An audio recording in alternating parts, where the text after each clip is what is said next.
Well, hello everyone. Nice to see you here. I'm Howard, W6HDG in South Florida, and I thought I would make a couple of videos about DX called DX101.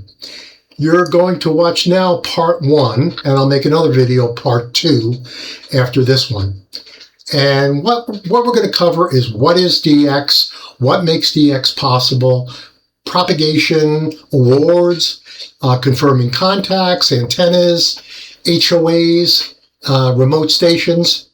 And then we'll move on to part 2, where we'll discuss the real nitty-gritty of operating, handling DX pileups, various techniques for making the contact, and then specifics about the various modes, SSB, FT8, and CW. So stand by. Here goes part 1. All right, let's get started.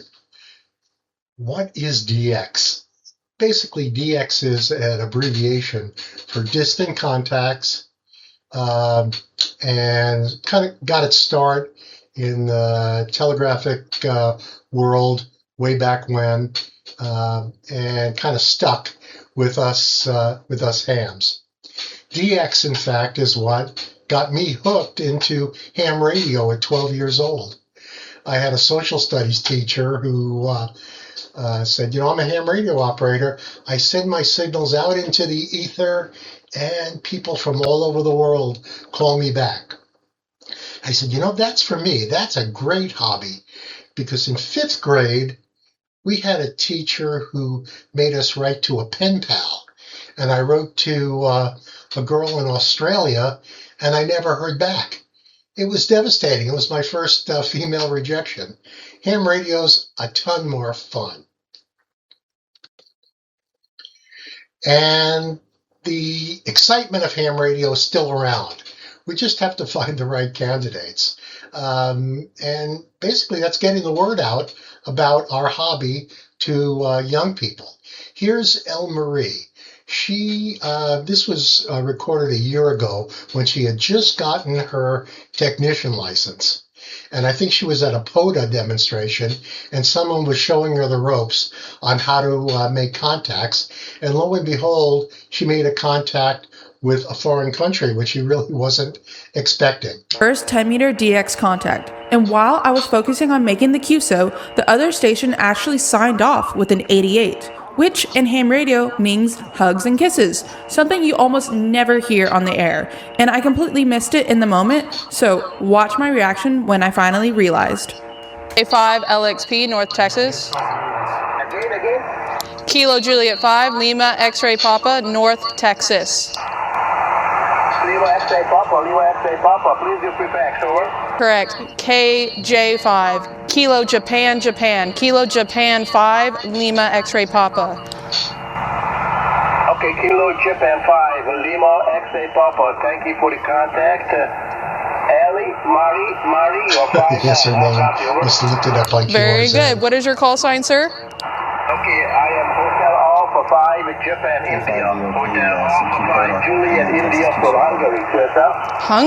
Hungary, wow. Hotel Alpha 5, Juliet, India. My name is Elle Marie. Nice to meet you. I'm here in North Texas enjoying my Saturday. Okay, thank you for the contact. 8873. 73s. Hotel Alpha 5, Juliet, India. Hugs and kisses. Yeah. Oh, he did? Yeah. Aw, that's so sweet. That's the first time I've gotten that. Now, what about DXing? I consider this an amalgamation of two great hobbies.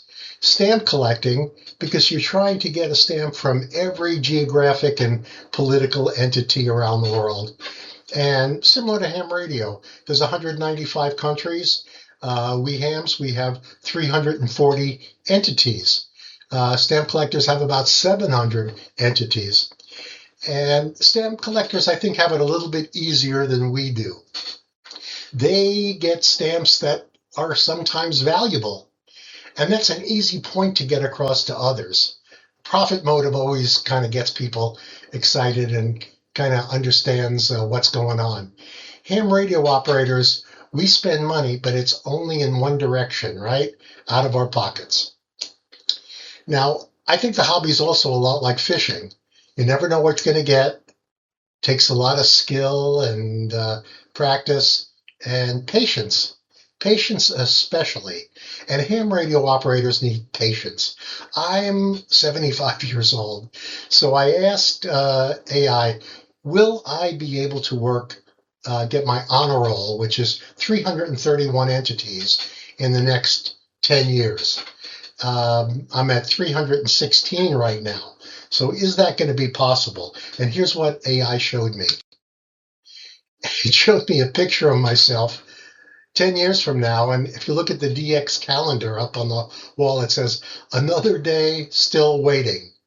Obviously, I've been very patient sitting there. I don't even know if I've gotten up. I must have gotten up. And if you look in front of me, there's a crinkled piece of paper that shows all these entities I still have to work. Many of them are islands. If people don't go there and operate from those islands, I'm not going to get them. So this is me, and I'm in the radio club, Gold Coast Radio Club, the emblem on my shirt, and that's the group I was speaking with last night. Now, DX, working people far away. You can't get much further away than this. Do you know where this is? This is Scarborough Reef off the coast of the Philippines and the South China Sea. What does this picture tell you? Well, if I had to make a caption for it, I'd probably say, real men don't do DMR.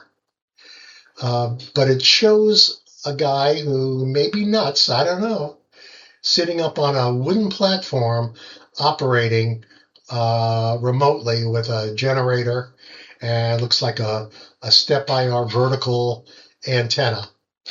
And the DXCC says you must operate from dry land. In other words, if you drove a boat up to this rock and started operating, those contacts wouldn't count. If you built a platform down to the seafloor above this rock, it still wouldn't count. You have to be on dry land. And if you look carefully, this station is being suspended by the rock entirely. The ladder is besides the point, but it's being suspended by, quote, dry land. Let's learn a little bit more about this, the expedition. I don't see anything. I think these guys are imagining this reef. The first signs of Scarborough Reef come into view at around sunset on the 29th of April. Lane, famous At first glance, these bare rocks look much too small to support equipment, antennas, and a generator, let alone one or two operators. Much better because look at one of the rocks. two sides separated, yeah. It is precisely this barren rock image that caused many in the DX world to question the very legitimacy of Scarborough Reef. Still those who believe that any island capable of being surveyed with a tape measure is just too small to be counted.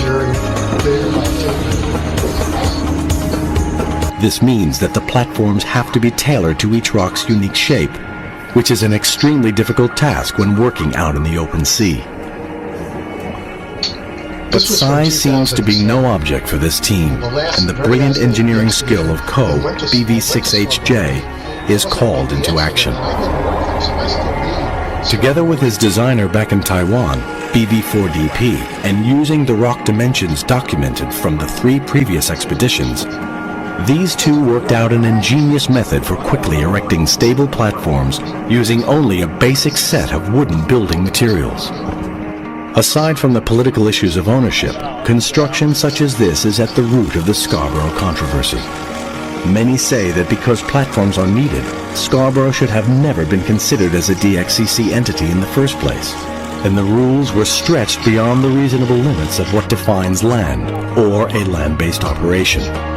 Because Scarborough is at the very top of the wanted list, 2 of the 4 rocks will stay on 20 meters phone and code 24 hours a day. Number 2, I think, in 2007. So that's the scoop. That was Scarborough. Very interesting DXpedition. And hopefully someone will be crazy enough to go back there so I can work them. Now, when I talk about DXers, I always say he, but that's certainly not the case. Here's my hero, Elvira IV3FSG. Elvira works in the IT field, and she joined a group called IT Without Borders that goes to countries that need help setting up internet, teaching kids about computers. Since 1990, she's operated 34 D-expeditions. You can see the 3 at the bottom that I've recently worked her on. And I love her famous quote, "I believe radio can make connections and friendships across the world. Through my antenna, the world becomes closer." Sorry, my picture's covering that, but that just gives me goosebumps. She's a terrific lady. So what are we going to talk about today? Let's talk about some of the technical aspects of HF and the DX and the DXCC program, in particular, a little bit about some of the computer tools that we use to work DX these days, and antennas, remotes, HOA rules, that type of thing. And then let's get right into operating the DX pileup, and then the specific modes, SSB, FT8, and CW. Now, DX would not be possible without the ionosphere. So when God made the sky on day 2 of creation, he must have had a real fondness for us hams, because he put an ionosphere up there. We all know that Marconi proved that there must be a charged layer in the atmosphere back in 1901. He set up a transmit station in Cornwall, England. He set up a receiving station in Newfoundland, and they used a spark gap transmitter. You know how much power they ran? 25 kilowatts. They probably could have heard him in Canada, but audibly. But they started sending the letter S. Marconi was in Newfoundland. He heard the transmission. How did he notify Cornwall that he heard it? He had to go down to the local cable office and send a transatlantic cable, which was available at that time, saying, "Eureka, I heard you." Now, no good deed goes unpunished.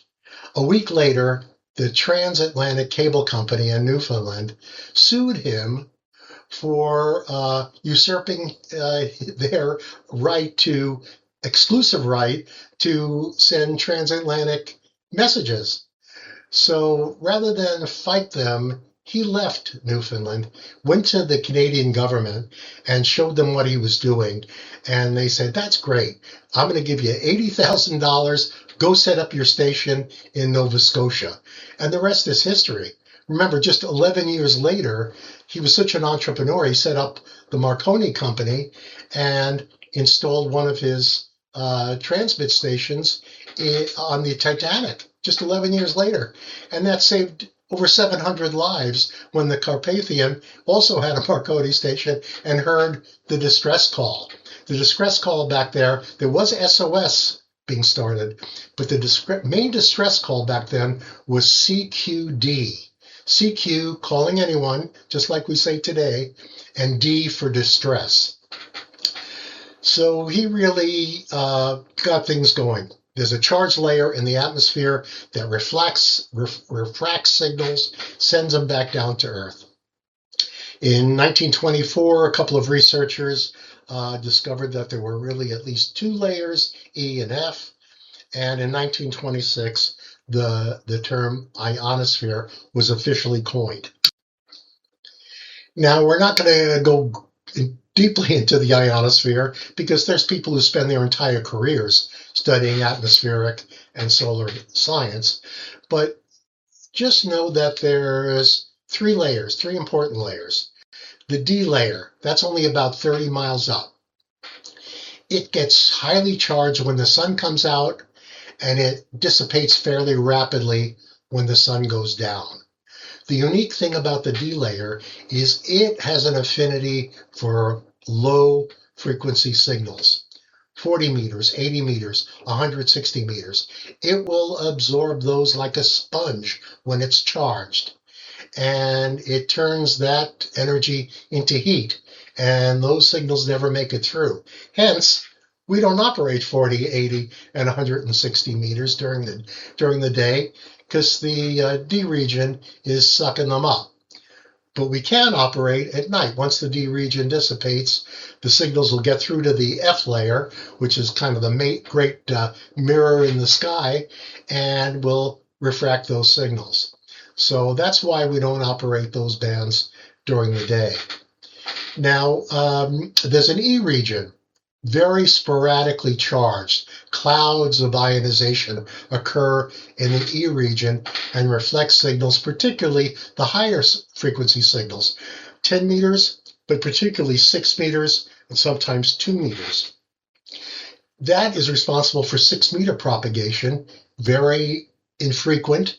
Right now, it's the end of July, still part of the sporadic E season, so I've been working quite a bit of 6 meters. But generally, you don't sit around and wait watching on your radio for 6 meters to open. You have to kind of find out about it through other means. And finally, there's the big F region. That is the mirror. It's divided into F1 and F2. At night, they kind of merge. But the F region's up about 300 to 500 miles. And without that, most DX would not be possible. Now, us hams, or we hams, I guess you'd say, we look for the solar propagation reports, some of us each day, to see what's the solar flux, what's the sunspot number, what's the K index, what's the A index. To put it simply, solar flux measures ionization. High solar flux is good. So we want solar flux to be over 100, 150, even 200 to have fabulous DX conditions. Related closely is the sunspot number. That's what's causing the ionization. And we want a high sunspot number, like at least 100 or 150 sunspots facing the Earth. Now, the K and A index indices are closely related. They indicate geomagnetic interference activity. So you want low K and A indexes. K, you want something under 3 would be ideal. So that's a great indicator of what bands and are they going to be open today. Now, too much of a good thing is not good either. So there's solar flares, which are big explosions on the sun. They say about 100 atomic bombs that radiate UV and X-rays and can disrupt signals. That radiation gets to Earth very quickly, and it can disrupt signals for a couple of hours. Now, even worse, coronal mass ejections. We don't like those because they cause a great deal of solar wind, magnetic fields. The SFI, rather than being the good 150 or 200, it goes to 10,000 and wipes out everything. It can cause a blackout for hours to days. So we like to see a DX gold standard, high SFI, low K index, and we're going to have pretty good operating conditions. Now, you know about the solar cycles. Right now in 2026, this is July 2026, we're on the downslope, but conditions have still been quite good. And think about the solar cycle. When it gets down to its bottom, it's not all bad. We don't pack up and go home. In fact, 40, 80, and 160 are at their best during the low point in the solar cycle because there's so much less geomagnetic activity. The bands are extremely quiet, and you can hear really weak signals and work them during that period. Now, 15, 17, and 20 meters, they don't go away. Signals may not be as strong, openings are not quite as frequent, but you can still work a ton of DX on those frequencies. So basically, the solar cycle has good points, bad points, but in general, they're not going to affect whether or not you're going to be operating. But the good times certainly are when the solar cycle is at its peak. A couple of terms you should know about. The gray line. This is the border between light and dark, sunrise and sunset, kind of the twilight zone. And you can see it on maps that portray the gray line. You can see that wavy line that goes through the globe here on a geochron display. And what happens at gray line, when gray line is passing you by, kind of creates a tunnel along the gray line. You can kind of like shoot the waves and get great propagation, and you can hear signals, especially on if the other side is on the gray line. You can hear signals so loud it's like they're sitting right next to you. So the gray line is something to observe and to learn a little bit more about. There's also a phenomenon, short path and long path. You'd think that the distance between 2 points would take the shortest path and work the best. But especially at the gray line, other times during the day, your signal is actually going the opposite direction and taking a much longer path. When I hear India here in Florida in the late afternoon, early evening, sometimes they're extremely weak. And if I turn my beam in the opposite direction, all of a sudden the signals just pop out. I have the advantage of having a step IR urban beam. It's just a 2-element antenna, but I can push the 180 switch there that you see on my controller, and it will electrically switch the driven for the director, and actually it keeps the driven where it is. It makes the director into a reflector, and mechanically changes the lengths of those tapes inside the fiberglass tubes and sends my signal in the exact opposite direction. That only takes about 3 or 4 seconds to occur on a step IR. So if I'm hearing somebody weak, I press the 180 button to test it, and if the signal comes way up, I'm working long path. Now, what about the DXCC? You know, in 1937, the Assistant Secretary of the ARRL wrote an article in QRZ and said, you know, we only have 50 countries in the world, but there's so many entities and geographic political entities around the world. We're missing 2/3 of the places we should recognize. So Clinton B. DeSoto made a recommendation for 150 entities that he identified and made an award, DXCC, DX Century Club, where if you work 100 of them, you get an award. And that made perfect sense, because if there were only 50 countries, you couldn't very well have gotten an award for 100 countries, right? So this was the start of the DXCC, and the number of entities has pretty much only gone up from there. They formed a DXCC review committee that decided which places would be considered a new entity. They picked Scarborough Reef for whatever reason, but you get the idea. They started picking new entities, and right now we're at 340 entities, been fairly stable the past 10 years or so, and I think they're trying to keep it at 340. So if they add one, they take one away. And you can see why the numbers also have increased, because countries like Czechoslovakia divided into Czech Republic and Slovak Republic. Yugoslavia broke up from one country into 7 countries.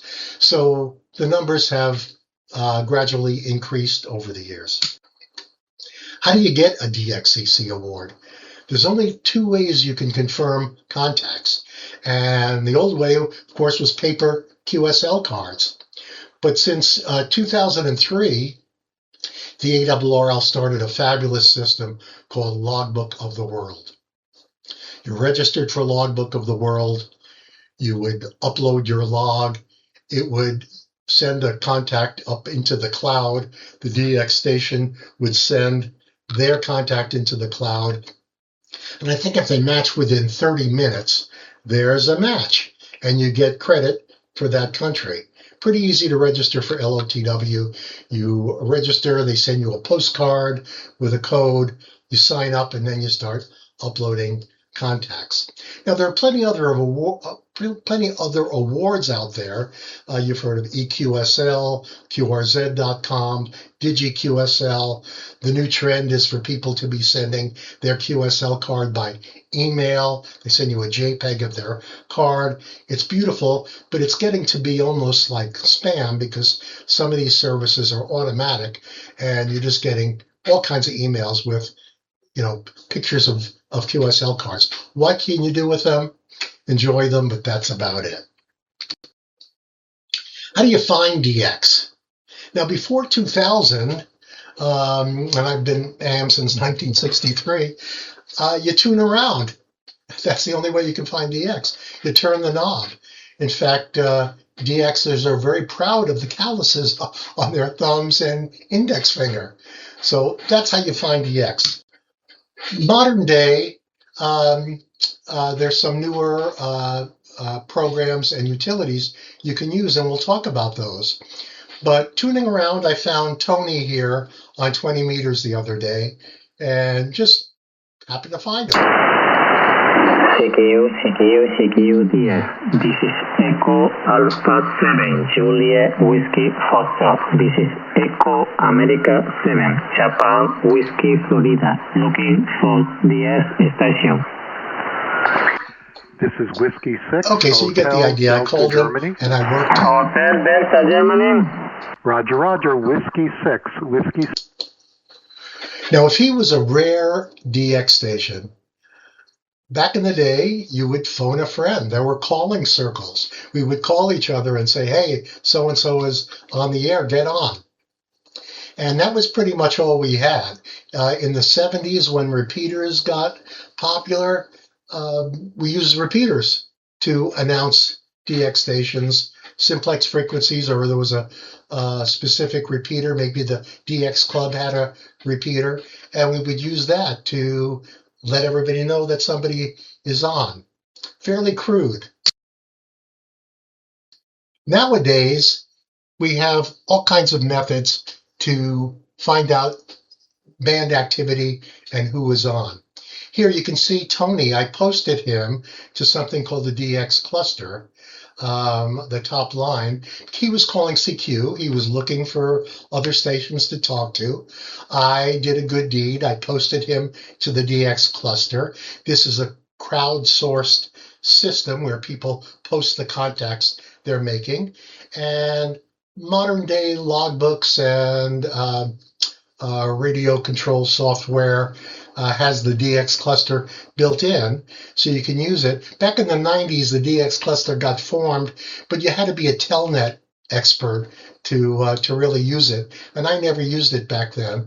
But once it became as easy as this, looking at a list and being able to go to different bands and seeing who's on, made all the difference. So I used it frequently. Some people consider this cheating.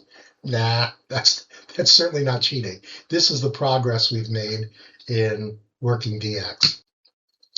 Now, the DX cluster, of course, can be used in the opposite way. You can look down the list. Here I'm looking on 20 meters, seeing who's on.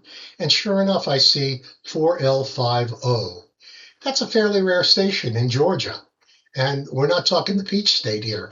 We're talking the former Soviet entity. And he got posted by EA7LAB, a Spanish station. So can I work 4L50? Well, I can click on it and make my rig QSY to that frequency with any kind of rig control software. And that's what I do. And here's what I hear. Thank you. QRZ 405, Ocean 405, 1000. Now, there's another fabulous new invention that I call the Worldwide Field Strength Meter. And it's PSK Reporter and a related program, Grid Tracker, that uses the data from PSK Reporter. And that's why, if you look at this menu item, this is from W6HDG. And if you look in the middle, I've checked Enable PSK Reporter Spotting. This basically sends up every signal I hear that gets decoded in W6HDG, gets sent up to PSK Reporter, another crowdsourcing system. And I don't even have to be in front of my radio. I can go away for the day and be sending up spots all day long, which is generally helpful for everyone to see who's being heard and where they're being heard. If you look at the center of this screen, that is PSK Reporter. I happen to be showing you a program I really like that got started just in January of 2026 called OpenHamClock.com. OpenHam Clock. It shows you PSK Reporter in the center of the screen, but if you look around the screen, it's got a dashboard of all kinds of information that you can use. This is not a downloadable program. You just go to their website, put in your call sign, put in your grid square, and you can find out the solar indices. You can see VOACAP, which is a theoretical mathematical calculation of where you should be able to work in the world. It shows the DX cluster. It even shows POTA. So very useful dashboard. But let's look at the center at PSK Reporter. Right now I'm looking at 20 meters.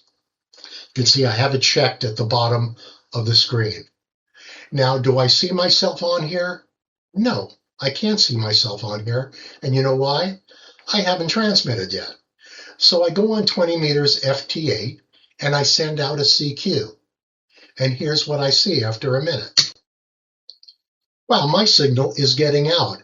And all these other W6HDG stations have their PSK Reporter turned on and are sending up information. They may or may not be available right now, but they heard me and their station gave a report. Each of those dots you can click on and bring up a tooltip.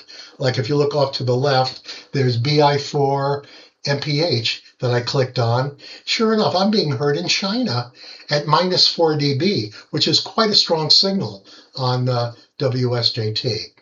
But if you look carefully, I'm being heard in Australia, New Zealand, all over the US, South America, South Africa, it looks like,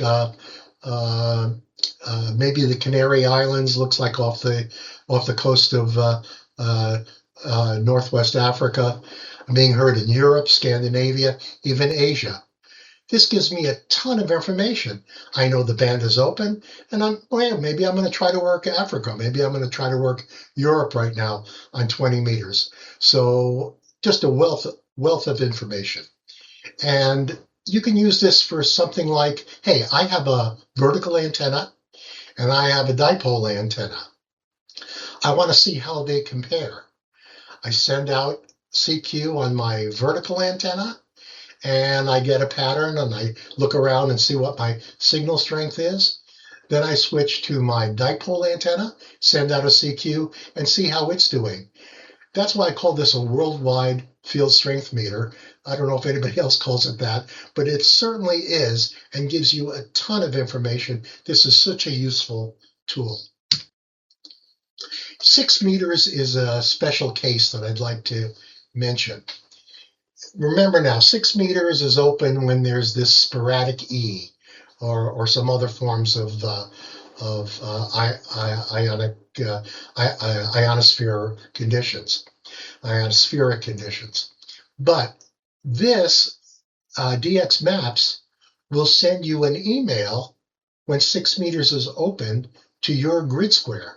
So you fill out a form and say, when do you want to be notified? I think I say here, hey, I want to be notified if anybody's working DX from my QTH area.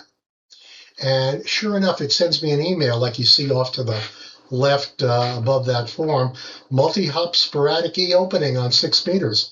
That's the title of the email. And it gives me information, even the solar flux. So I don't have to be around, but I got this email and I'm going to jump on my station, get on 6 meters, and take a look at DX maps. And here's what I see. I'm in EL96 in South Florida there. There's some stations who are obviously communicating with Spain and Europe. Not a lot of stations, but it's open. I'm going to test it. I'm going to use my worldwide field strength meter. So on the left, you can see I go to PSK Reporter, and I send out a CQ on 6 meters. And sure enough, I'm being heard all around Europe. This is a great time to get on. So I get on W6HDG, and at this point, this was just a couple of weeks ago, I was at 85 countries confirmed on 6 meters. And this opening gave me 13 new entities on 6 meters, believe it or not. Just one opening. So that sporadic email really served me well, and I'm at 98 confirmed as of today. I work in Sardinia, Finland, Aland Island, Algeria, Malta, places you'd never think you'd work on 6 meters. But, 6 meters is the magic band after all, and this is what creates the magic, and you can work it. As far as your cell phone goes, put this program on it, Ham Alert. It works with Android, it works with iPhones. And Ham Alert, you put in either prefixes or actual stations that you want to be notified about. And it sends you a push notification if that station is on. Your phone beeps. What could be easier than that? For example, Bouvet Island had a de-expedition about 4 months ago. And I was reading their Facebook page. It said, we're setting up our antennas. We're going to be on shortly. I put Bouvet 3Y0K into this as a trigger. And within a few hours, I get a beep on my phone. Someone just worked Bouvet. I go on, it tells me where they were. Let's say it's 20 meters. I go on 20 meters and I'm hearing Bouvet, and not too many stations are calling them yet. Because remember, they just got on, and I got a little notification through Ham Alert that they're on. And I have a very good chance of working them very early on by being one of the first to know that, hey, they're on the air. Now, I hear this a lot from the new technicians in the club.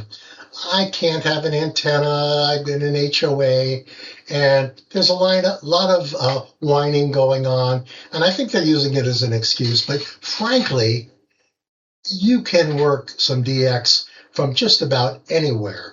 And let me show you a couple of HOA antennas. This is from these are 2 members of the actual club, so I showed them here.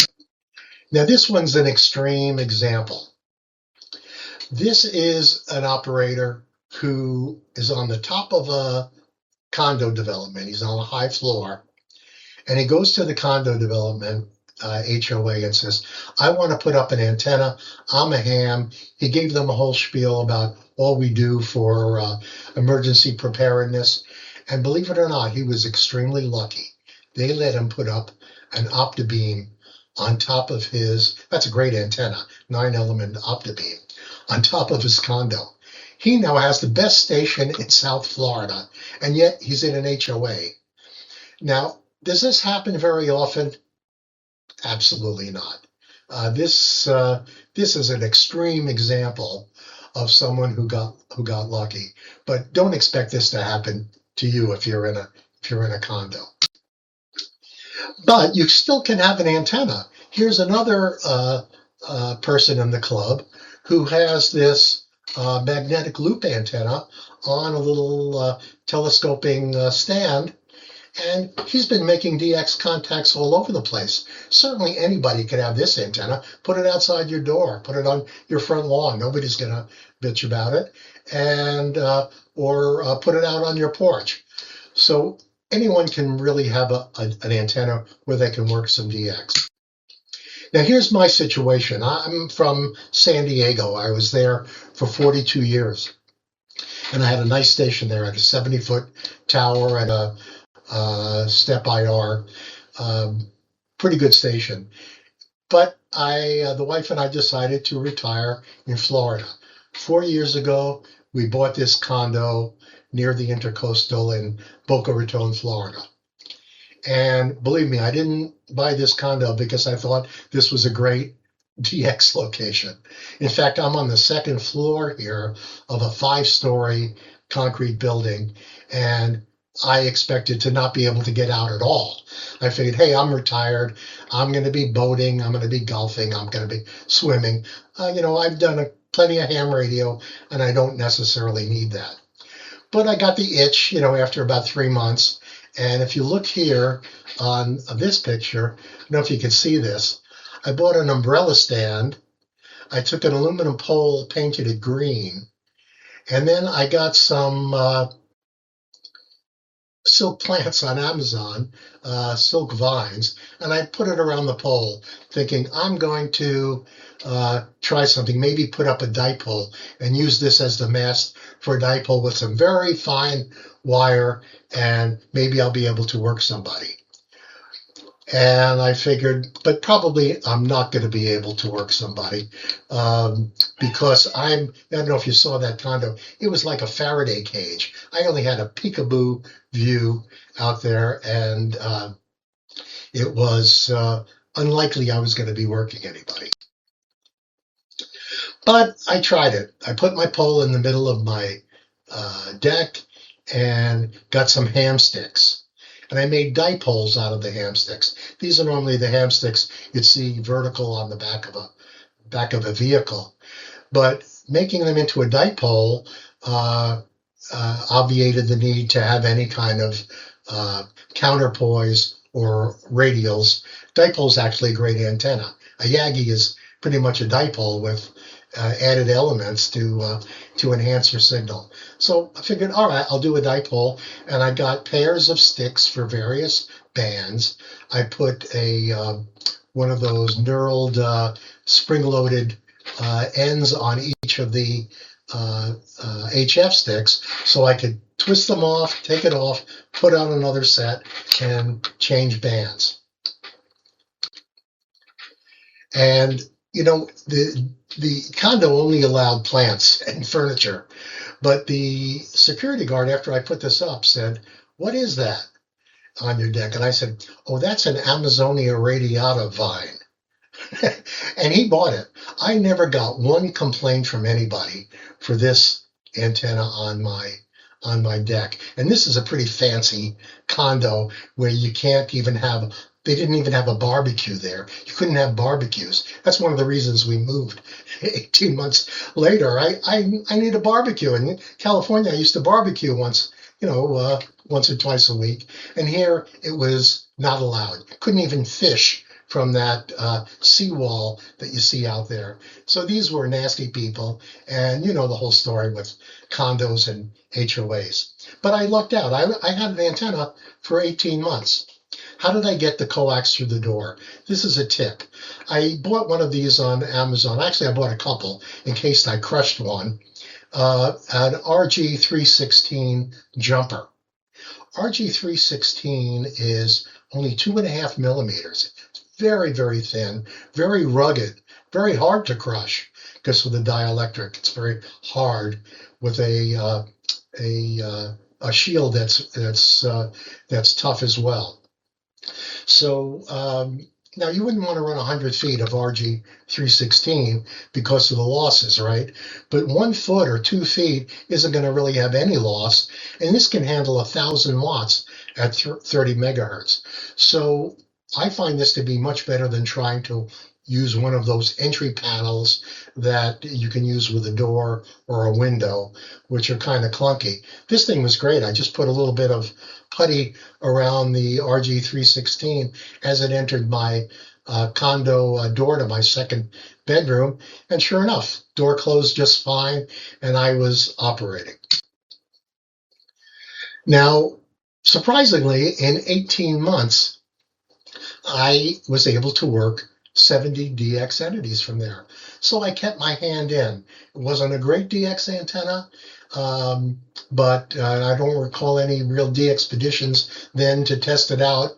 But I worked 70 entities and had fun and gave me something to keep my hand in ham radio.